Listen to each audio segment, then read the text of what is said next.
Hi and welcome again. This is Politics Today with Dr. James Ugwog. You would have heard or watched one of the news outlets talk about the visit of the candidate of the All Progressive Congress presidential candidate to the Chatham House in London over the last couple of days. And so we have a take on that visit, and I'll just go in straight to the news from Arise, and then we'll come back and give you our take on that, and then also we'll show you the reaction of the panelists on Arise News. So let's just take a snippet from here, and we'll come back, comment on it, then we'll go back and take more reactions. Presidential candidate of the governing All Progressive Congress, Bola Ahmed Tinubu, spoke at the prestigious Chatham House in London yesterday. Amidst various questions and answers, Tinubu promised to tackle the deteriorating situation of security in the country head-on, so the country can effectively provide security support for its neighboring nations. Your Excellency, wonderful. The question I wanted to ask, you have touched on briefly. My name, first of all, is Baroness Tinuke Davis Kensington. I'm a Nigerian. You've touched on security, very important issue in Nigeria. But you've not told us how you're going to manage this. We'd like you to tell us how you will manage security in Nigeria. And second part of my question, there's loads of kidnapping of women and girls in Nigeria, rape of our young children in Nigeria. Can you tell us, Your Excellency, how this will be managed? Thank you. Let me once demonstrate here. One of those philosophers and one of the doctrine that I believe firmly in is teamship, unbreakable team. To demonstrate that, I will choose the first question, assign it to Dele Alake. Okay.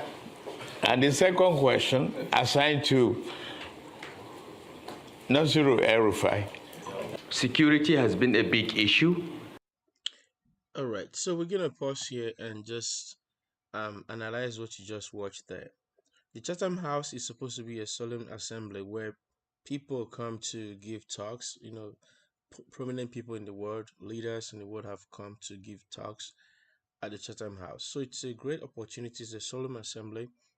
But what you saw there was, the Nigerian spin on things. The people clapping there were members of his entourage. So that was not expected. So it was out of the ordinary. So it wasn't normal to see people clapping, especially for such comments that they should be crying or booing.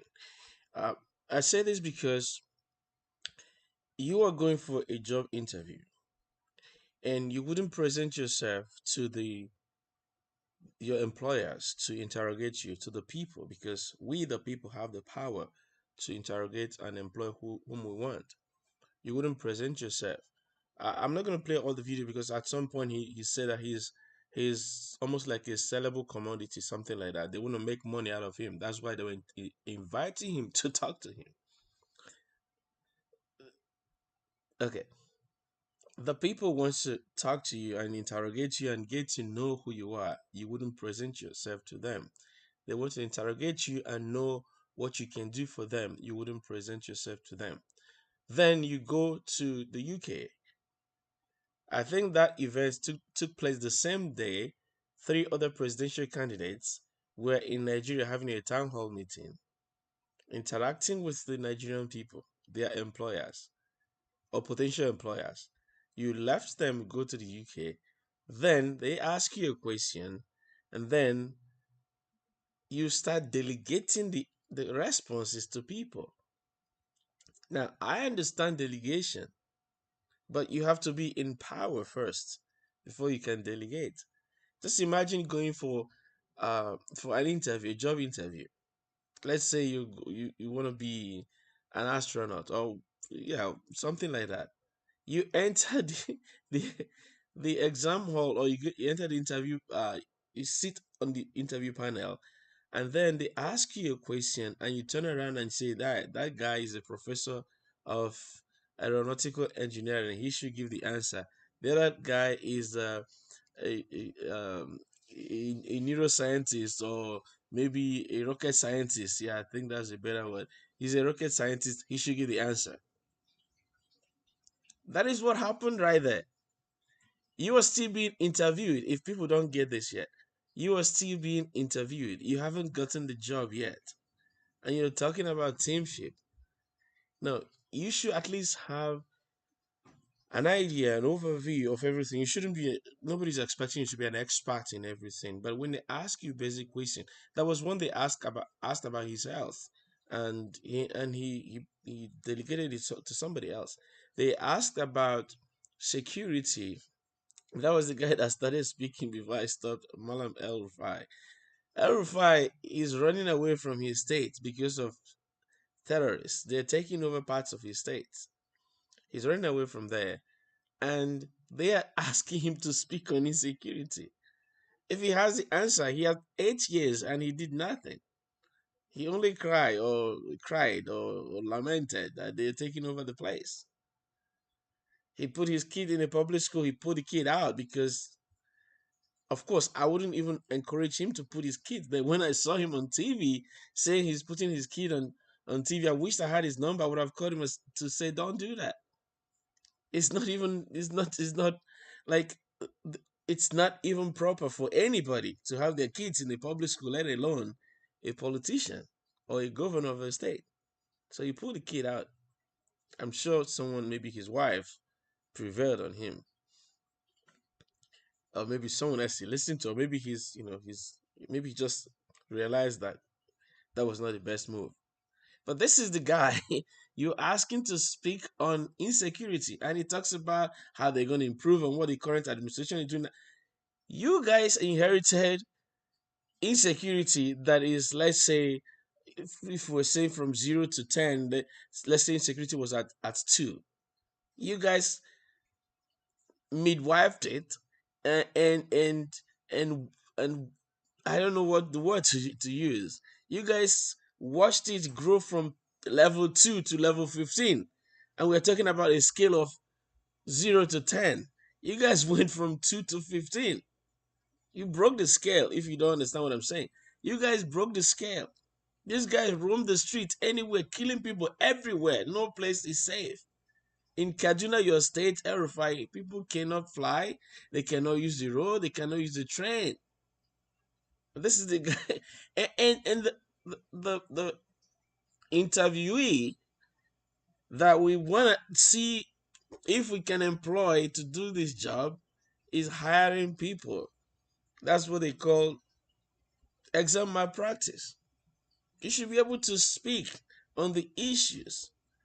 And then when you are done and you get a job, you hire the experts to deliver on the jobs. Nobody expects you to do everything. And even if they hire you at your age, whether it is 70 years or 83 years, whichever is correct, it doesn't matter. If they hire you at your age and your physical stamina now, which is a great thing, if they hire you now for the job, nobody expects you to do the job. We expect you to hire people to do the job. But before they hire you, you need to demonstrate capacity. Not people, you are right there and they're saying he will do, he would, you are sitting right there. Think about these people that are going to go to the polls to vote. This guy is sitting right in the room and they're speaking about him in a third person. He will, his administration will. He hasn't even gone to the polls. He hasn't won anything.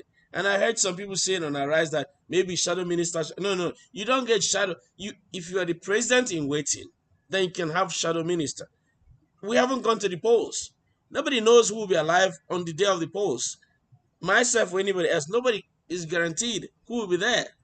So you wait, you go to the polls, you win or you lose. When you win, then you can marshal out your shadow ministers to start speaking on your behalf.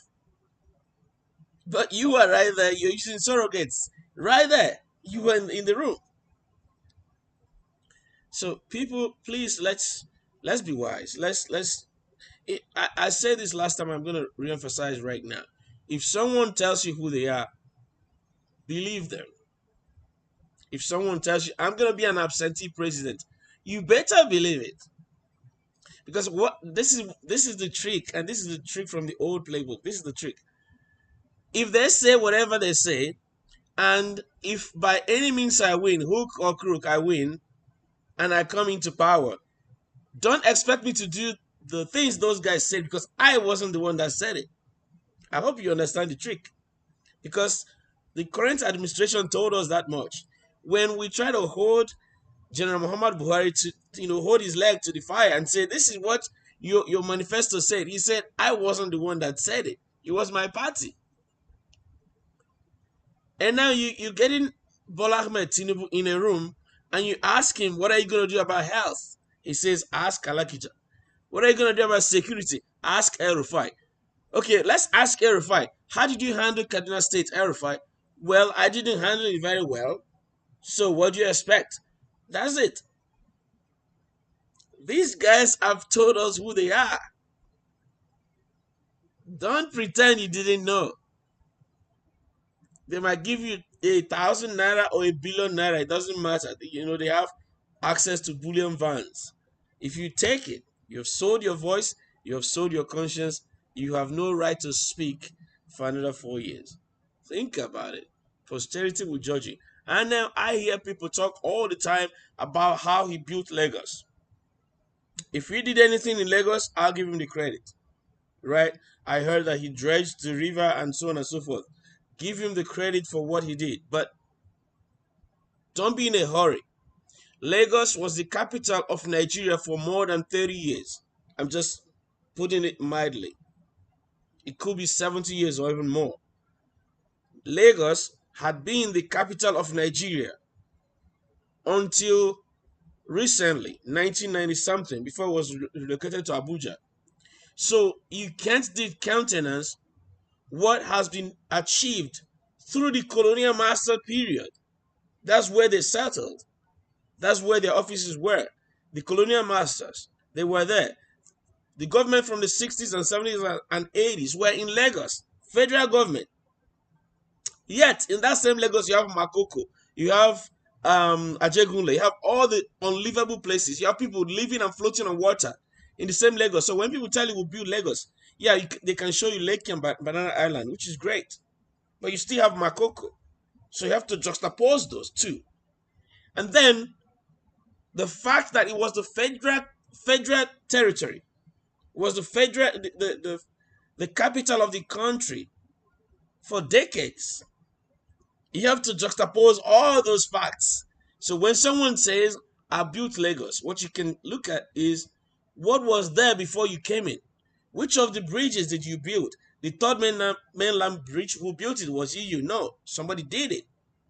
And yet, Lagos is congested, the most congested city in Nigeria.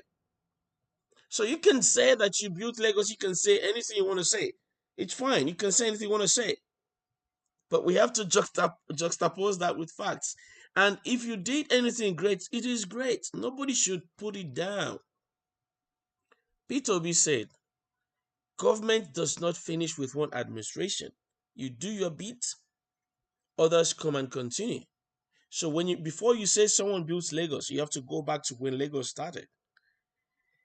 When the Queen Elizabeth, I think Queen Elizabeth II, when she visited Nigeria in the 50s, people drove her around with Rolls Royce in Lagos.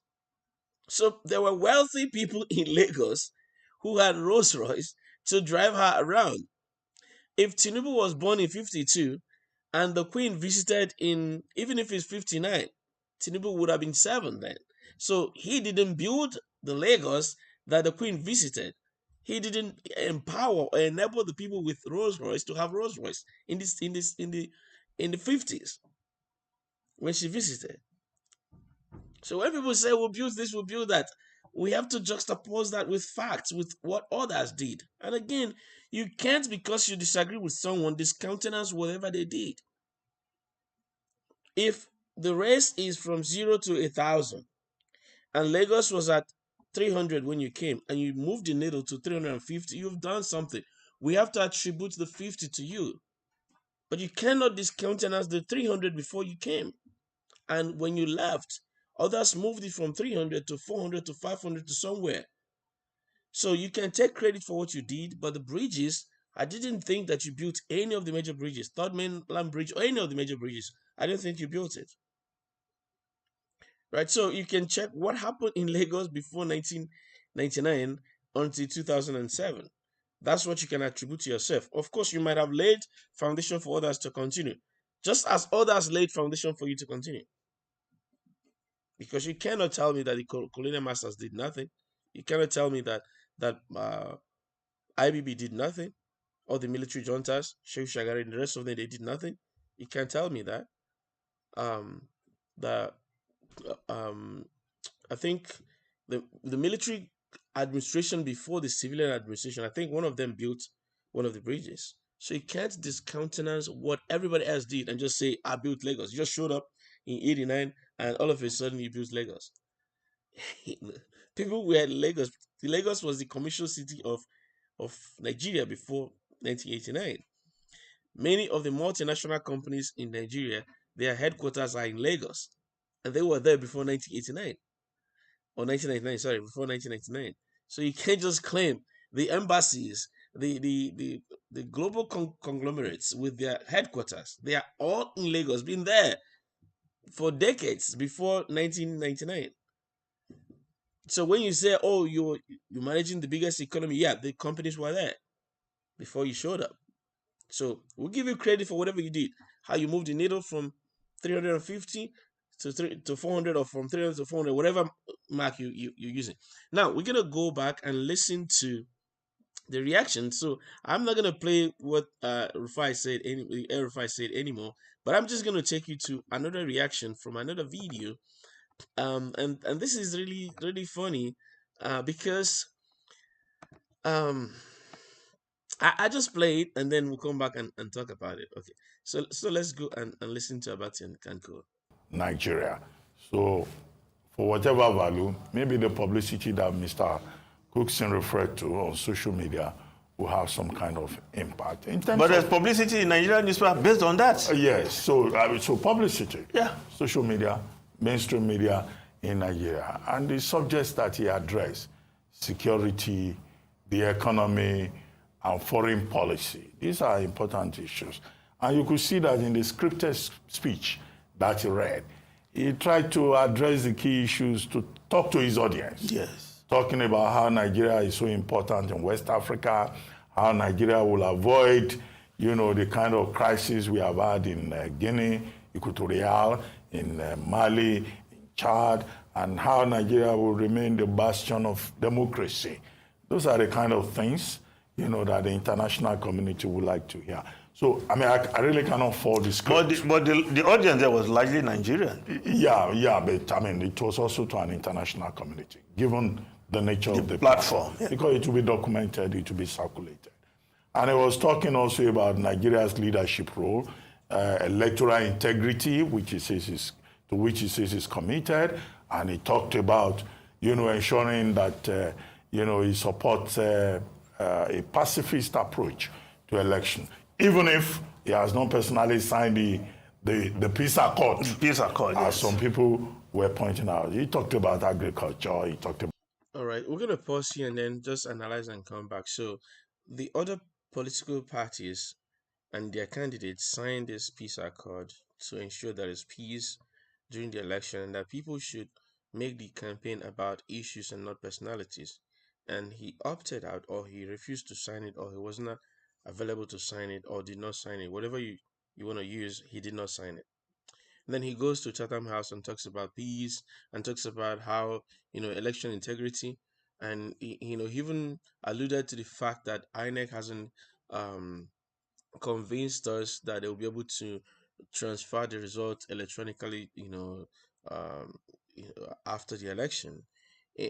But we know they did that in Osun State, but his party lost. So of course, I don't want to mention other politicians, but his party lost, and then this is why that should be challenged, or that hasn't proven to be uh, uh, reliable. But when they won in Ekiti, it was reliable. Then they lost in Oshun, and then it's no longer reliable. So you can see what politicians do. And he made a comment about, politics being like wrestling with the pigs. So you're ready to model yourself up, and that is true. But you can also see who that fits, who that description fits, right? So you haven't signed the agreement with others to not use violence. And the president, Muhammad Buhari, has said that he wants a peaceful transfer of power. And he proven that is a man of integrity because in the Oshun election, after the election, the observers commented that the federal government were not interested in that election. What it means in Nigerian parlance is they did not want to influence it, right? So the people that came, the paramilitary or the police that came, they were calling it down the middle. They weren't biased. They weren't, frightening the people or threatening the people.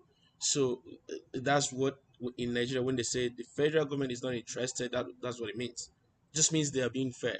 So Buhari wants to be fair in this election, and whether it's by divine intervention or whatever you call it, he signed into law the Electoral Act, and the Electoral Act guarantees that election results will be transmitted electronically. And I saw many people who were governors who unashamedly were saying in the parliament that there's no network in their villages to transmit results. These guys should be ashamed, cover their faces because they were in power for 8 years and their stooge and were in power also for another 8 years, and they couldn't get networks in their own villages. The guy said in his village there was no network. I don't know who he wants to blame by saying that, but we know it's not true because I mean, in Nigeria, everywhere you have network. As they say, everywhere you go, there's MTN, right? So it's unbelievable that somebody could say that, but thankfully, Buhari didn't listen to all those. And okay, I see there's a joke there, but I'm gonna leave it alone.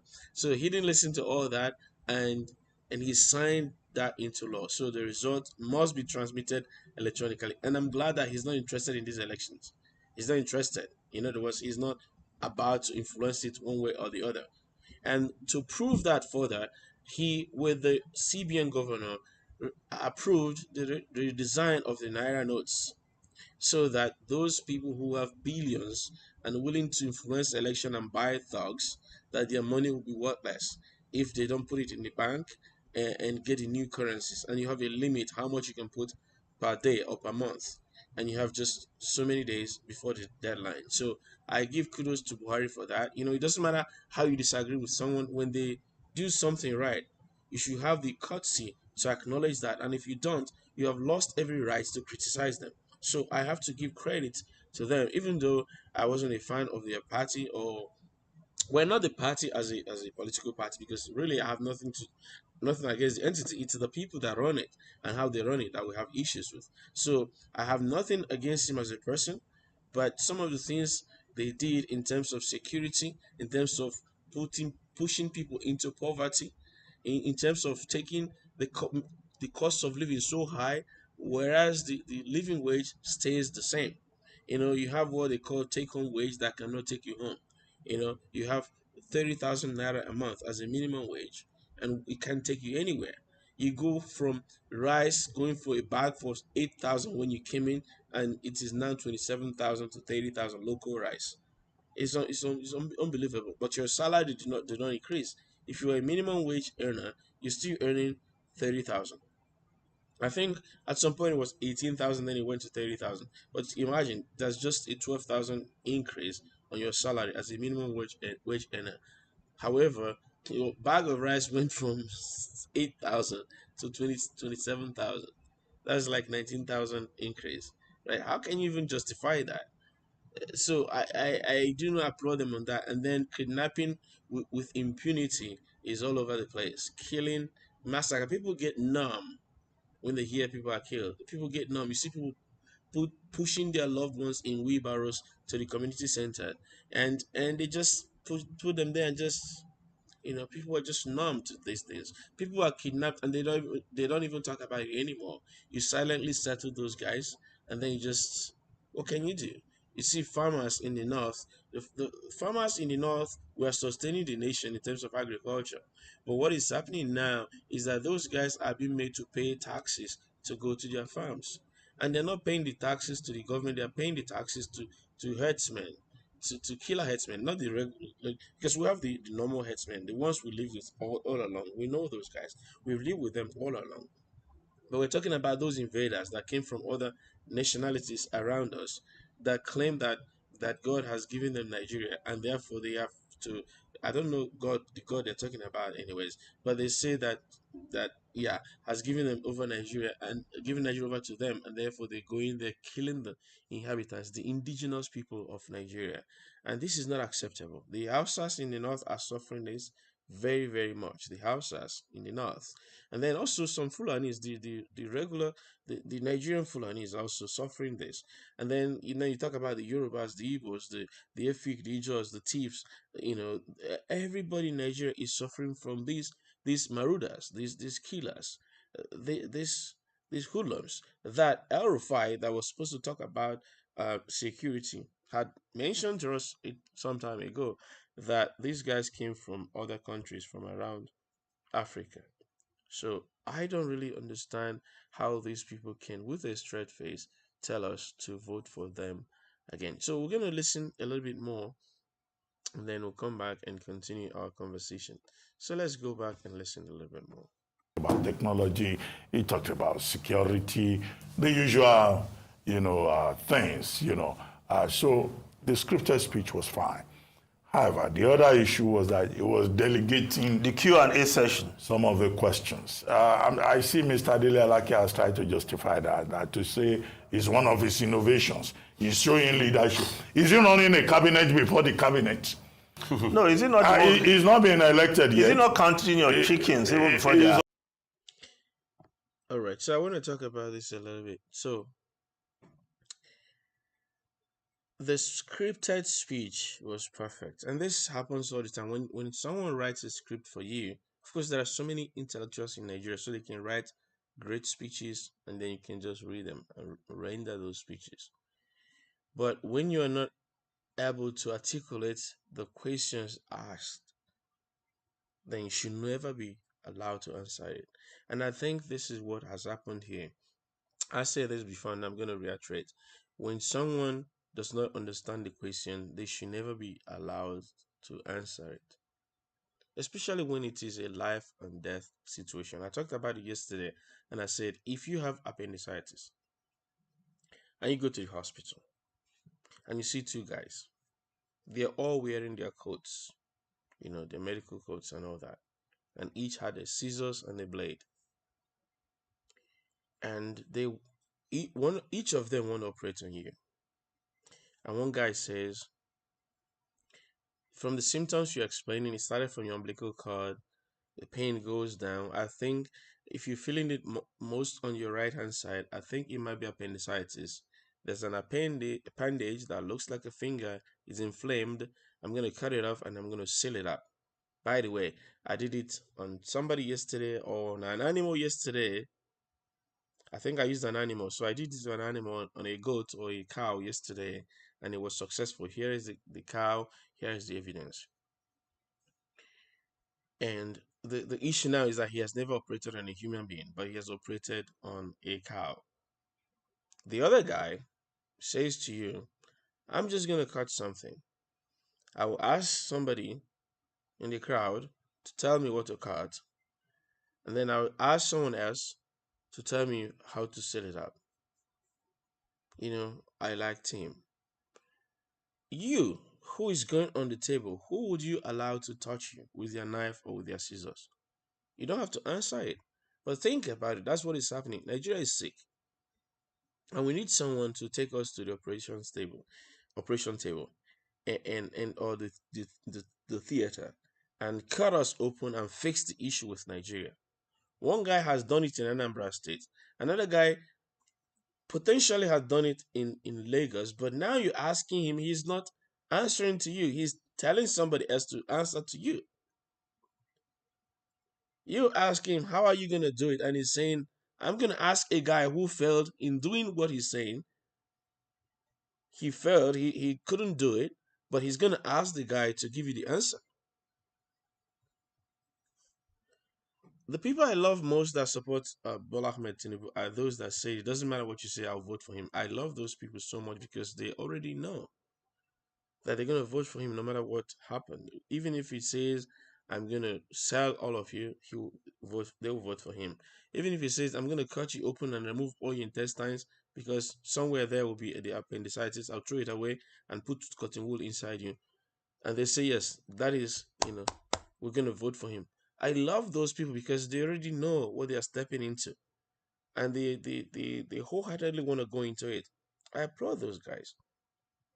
They have boldness, and they're coming from this Buhari's administration and all the evils that we are seeing happening. I don't think Buhari is responsible for all of them. Don't get me wrong, because there's only so much one person can do, but I'm sure he'll be aware. And if he's not, I'm wondering, how can you be the CEO and you don't know what is going on? They're stealing us, blind, in terms of oil. Can you imagine? Someone comes and says a snake swallowed billions of naira, monkey took some, you know, gorillas, all kinds of animals stealing money. And then they said when he traveled to the UK to London for his treatment for some months, he came back and they said that rats ate uh, chairs and couches worth about 2 point something billion naira. Rats. Does it mean that nobody was working in that place when he was at the hospital? And why would they allow rats to be there? Weren't there cleaners? Weren't there people that were there maintaining the place? Was it like a desert that rats could eat 2 point something billion worth of furnitures? And then do you even hear what they put in terms of budgets for computers and stationaries and internet? Even to design a website, the amount of books they say they read, how much money they spend for the books. I don't know what they're reading in those books. You see how much money they spend in the kitchen, the vice president, the president, how much money Nigerian people pay. Meanwhile, in the US, everything that Joe Biden eats, he pays for it. When Trump was there, everything he ate, he paid for it. When Obama was there, when the Bushes were there, in fact, every US president pays for their own meal because you're paid your salary. For goodness sake, take your money and buy whatever you want to eat. If you want to have guests, be my guest. Just pay for the meals. But in Nigeria, the amount they say cost of governance is so high, and the amount they quote, if you divide it up to every Nigerian, everybody will get a sizable money, and still, they'll still have change. But they will, and this is year after year they will do this. Don't they have shame? Like, don't they really have shame? And then I think I'm gonna talk to the international community. You guys should stop loaning money to people that don't use it for anything useful. I mean, if they come with proposals to lend them money for something, and you look at how much they are making and how much they're spending, the cost of their government, would you guys just know that they're not responsible, that they're trying to accumulate these debts for the future generation? Do you guys really want the future generations to be put through that? Because once you say no to them, they will reset. Believe me. If you say no to them, they will reset. If you put heavy sanctions on them and say you cannot come to our countries for medical tourism unless you get your acts together, they will reset. Believe me. But once you keep welcoming them, like all the money we say this guy stole this and stole that, they all stashed overseas in Switzerland and in other places. If you guys say enough, they will get their ass together. Believe me. Just tell them enough is enough. You can't do this continually. Enough is enough. But then the earlier video I made today talked about how the West, sponsor these repressive regimes so that they keep getting the raw materials from Africa. That's not fair. Think about it. Let your conscience judge you. Let your conscience speak up and judge you. What you're doing, is it fair? All right, let's listen a little bit more and then we'll come back and take a final comment. Already running a cabinet, and I guess that may create tension. Does he want to make Nasir Rufai Minister of Police Affairs by asking him to comment on on insecurity? Because is he going to make Dele Alake Minister of Petroleum? Some of these people will start sharing these portfolios. Ruben. And that was why. No, I haven't finished. Okay, you have finished. And that was why. Do you know me like? I think he was clowning. He was saying these questions that you are sharing. You are a question allocator and all of that. But I guess Dino Melaye was playing politics. But Nigerians will expect that the candidate will not be absent at his own naming ceremony. When you go to write an exam, you don't delegate people to write it for you. That would be presumptuous when you have not even been elected. So if they ask you questions, demonstrate knowledge, demonstrate capacity, demonstrate ability. So I don't get the argument about saying, the presidential candidate wants to show that he has a team. That was why he was delegating questions. What they call the team sheet. Whatever that means. Some of them didn't sound as intelligent as they should, though. That's part of the problem. May I just jump on what Doctor said? And in terms of, Yeah, so you can go and watch the rest of the video on Arise channel. But the thing is, like they said, many of them didn't demonstrate smartness, and I was really surprised when they called on Femi Gbajabiamila to respond to a question. He said, "Give me the question again." It was really shocking because his name was already called and he was delegated that question, and another person started answering before him. He could have asked his colleagues right there to remind him the question or to give him the question if he didn't hear it in the first instance. Let's just take he was distracted when the questions were being asked. But the moment they called your name and they say you're going to take the next question while someone was speaking, that would have been a time for you to ask people and get the question and be ready to answer when they call you up. And then when they called him up, he started doing all these political stunts, but the question was straight. Answer the question about the military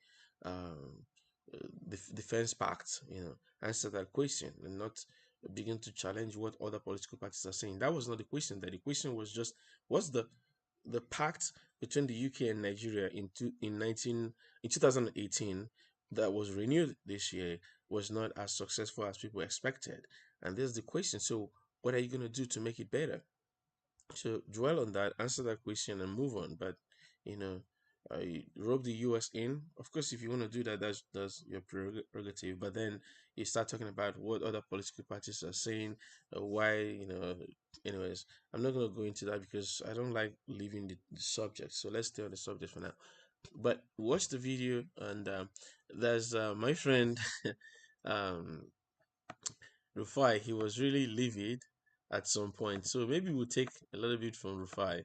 I always like Rufai. I don't know if he knows that, but Rufai, I love you. I like the way he's, I think he's the one that makes me want to watch Arise News.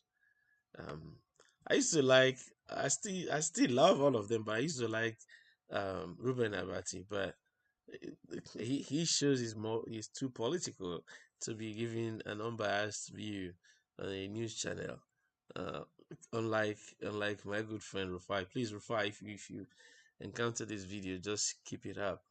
I still love all of you, about all of you. I love all you guys, but I think Rufai is top of my list. So let's go back and take a little bit of Rufai, and then we'll call it a day. Let's not deceive ourselves. We want a good country and want people to state it. Ayo, I get your point about delegate. What nonsensical delegation? When have you seen Rishi Sunak call people to come and answer questions for him when he's debating the opposition leader at the Prime Minister's question time? Out of the 16 hostings, or over 30 hostings they had, when did you see Rishi Sunak call another person to come and speak for him when he's supposed to address the people? It's time for us to call a spade in this country. That was a disgrace on Nigeria as a country, that a presidential candidate went to Chatham House, where he's supposed to espouse his idea, and he's calling people to answer questions that were asked from him. Can't you see the way that journalist had to ask him, sir, is this how you're going to be calling people to answer questions for you, when you are supposed to be the one speaking yourself? He called Nasir El-Rufai to speak on security. Has Nasir El-Rufai been able to sort out this problem of insecurity in Kaduna State? Kaduna State. Eh? It was a bad call. Has he been able to sort out his problem of insecurity? If there was an army general retired in that gathering, He called somebody to come and speak for him as regards economy. Has the APC government not prevailed over an economy that has gone downward the drain? Yeah, I don't know if a better word would have been presided over. So APC has presided over the worst economy in recent times. By 2015, when they came into power, Nigeria was on track as the third fastest growing economy in the world. But as it is now, more and more people, more than 133 million people are in poverty. Over 95 million are in extreme poverty. So let me just, I'm just going to call it a day here. If you have anything to help somebody this Christmas, please do that. Even if it is a cup of water, even if it's 1,000 naira, even if you cannot do for so many people, but for one person, because things are really hard. Things are really hard. And these politicians don't care about us. They only come to us during the election time. So if you know anybody who is close to you, please do your best to help. You can just help one person. You don't have to help everybody. If you can help one person, if you have something you can share with one person, that would be great. These politicians, they don't care about us. And that is why we need to elect a good government, so that things can be a little bit better for everybody. Just a little bit better for everybody. All right. So if you can go to school and not have to sell everything you have to go to school, if you finish school and you can get a job, right? There's hope. Then even if you're taking a loan to go to school, you know there is hope. If there's a good road, if there's electricity, many people like me, when I was in school, from secondary school, I was into these electronics designs and all that. From secondary school, from SS1, I was a student at Union Secondary School of Okunano. From SS1, I was making and selling amplifiers. If there is power, many people like me, and there are people that were doing better than me, then people like us wouldn't depend on anyone to give us a job. They would rather hire people, because I was at a point, I had people that were working with me and I was paying them regularly on a monthly basis when I was in Nigeria. If you have steady power, many people will not depend on the government. They might try it for a few months and they will give up and they will start something. If there is good road, if there's security, people can go to bed and sleep with their two eyes closed. And when they wake up the next day, they can go out and fend for themselves and their families. So we must get it right. This is not about ethnicity, religion, or whatever. This is about capacity. This is about a guy who knows what an appendicitis is and knows how to cut it off. Nigeria is sick, and we need somebody to save us. We need somebody to save us. So let us get it right now. We don't know people, true and true. We don't know people completely. But based on the evidence before us, based on what we can see, we think we have a winning team in Obi-Datti. Let us vote for Obi-Datti. Peter, Gregory, Omobasi Obi, and Yusuf Datti, Baba Ahmed. This combo, they seem to be the right candidates, the right pair right now. Let's vote for them. You see, they show up everywhere you call them. They show up and they answer questions. Of course, they gaffe sometimes. Of course, everybody gaffes. Even when I'm recording some things, when I play back, sometimes I want to delete it and do it again. But I am not editing these videos. I'm shooting it live. I'm not editing them. Because if I make a mistake, so be it. People are people. People can make mistakes. But you can see the heart of the person. You see their hearts. We interact with them. We interrogate them. And even in their mistakes and how they recover from their mistakes, you know who they are. People should not be edited books. People should not be scripted all the time. Of course, there will be a time for scripted, um, reading out something that has been scripted, like we're gonna do shortly.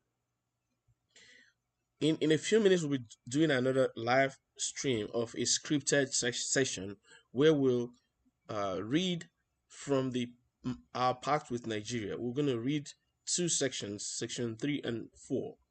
That is scripted. Still in that scriptedness, because we are reading it the first time as we're shooting it, so sometimes you miss some words, sometimes you anticipate some words and you make a mistake.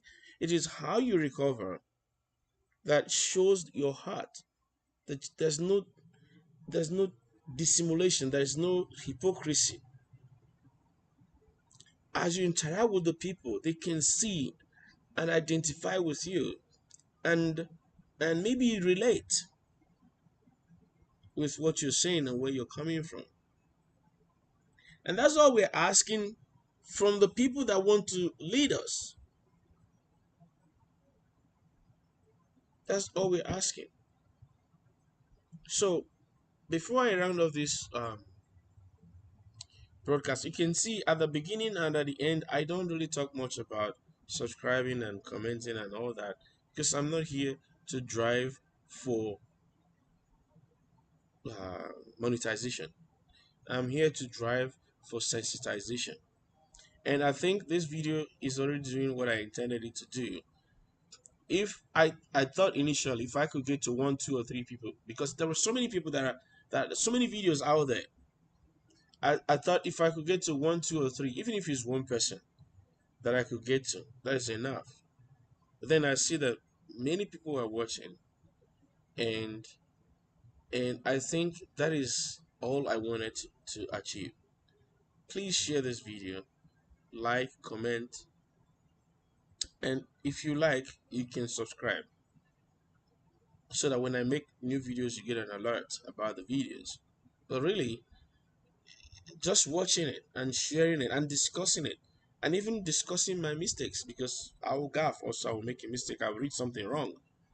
I'm never claiming to. I remember one time I was teaching some students some designs, and I pronounced a word wrong, and the student, one of them made a joke about how I pronounced something wrong, and I said, I'm not writing English exam, I was teaching you engineering, and I made a mistake on a word, big deal. The point is, you can discuss my mistakes, it's fine with me. But let's talk about Nigeria. Let's talk about how we can get it better, how we can make Nigeria better. And finally, when I was much younger, I was telling my friends back home, and I just remember it like yesterday. I was telling my friends, Nigeria is for all of us. Nigeria is for all of us. And we have to put hands together and make it better. And then, when I look back, things were actually better then. But I just thought that it can always be better. And now we really need to get it better. So let's put our hands together and get it better. So if you want to comment, share, like, subscribe, that would be excellent. All right. Please get your PVC. Make sure you vote. If you are of the age of majority, if you are of the age to vote, get your PVC and make sure you vote. Make sure you vote. All right. Thank you.